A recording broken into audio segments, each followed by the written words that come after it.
Hi అండి, welcome back to our channel బండీస్ kitchen. ఈరోజు వీడియోలో సగ్గుబియ్యం పాయసాన్ని ఎలా ప్రిపేర్ చేసుకోవాలో చూపించబోతున్నాను. ఈ సగ్గుబియ్యం పాయసం ఈ సమ్మర్లో తరచూ తాగుతూ ఉంటే హెల్త్కి చాలా మంచిది.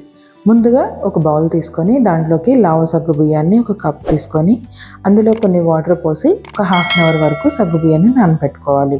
సగ్గుబియ్యాన్ని ఇలా ముందుగానే నానబెట్టుకుంటే త్వరగా ఉడికిపోతాయి.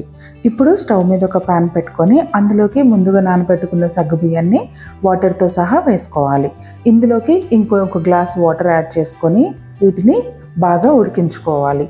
ఇలా ఉడికిన సగ్గుబియ్యంలోకి ఇందులోకి ఒక కప్ పచ్చి పాలని యాడ్ చేస్తున్నాను. ఇందులోకి పచ్చి పాలైనా యాడ్ చేసుకోవచ్చు, కాగబెట్టిన పాలైనా యాడ్ చేసుకోవచ్చు.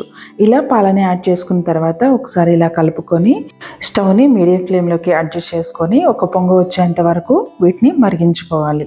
ఇలా మరిగించుకున్న తర్వాత ఇందులోకి ఒక హాఫ్ కప్ వరకు పటిక బెల్లాన్ని పౌడర్ చేసి వేస్తున్నాను. సో ఈ పటిక బెల్లం పౌడర్ కూడా ఇందులోకి యాడ్ చేసుకున్న తర్వాత దీంట్లోకి 1 స్పూన్ యాలకుల పొడి కూడా యాడ్ చేస్తున్నాను. యాలకుల పొడి ఫ్లేవర్ నచ్చితే వేసుకోవచ్చు లేదా స్కిప్ చేయొచ్చు.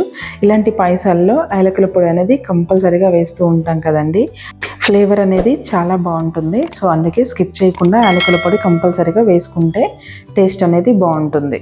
సో ఇలా మొత్తం అంతా కలిపేసుకున్న తర్వాత ఒక 2 మినిట్స్ అలా ఉడికించుకొని దాని తర్వాత స్టవ్ ఆఫ్ చేసుకొని దీన్ని సర్వింగ్ బౌల్లోకి తీసుకోవటమే. ఎంతో టేస్టీగా ఉండే, హెల్త్కి చాలా చాలా మంచిదైన, చాలా సింపుల్గా ప్రిపేర్ చేసుకునే సగ్గుబియ్యం పాయసం రెడీ అయిపోయింది. ఒకసారి మీరు కూడా ట్రై చేయండి. ఎలా వచ్చిందో నా కింద కామెంట్ చేయండి.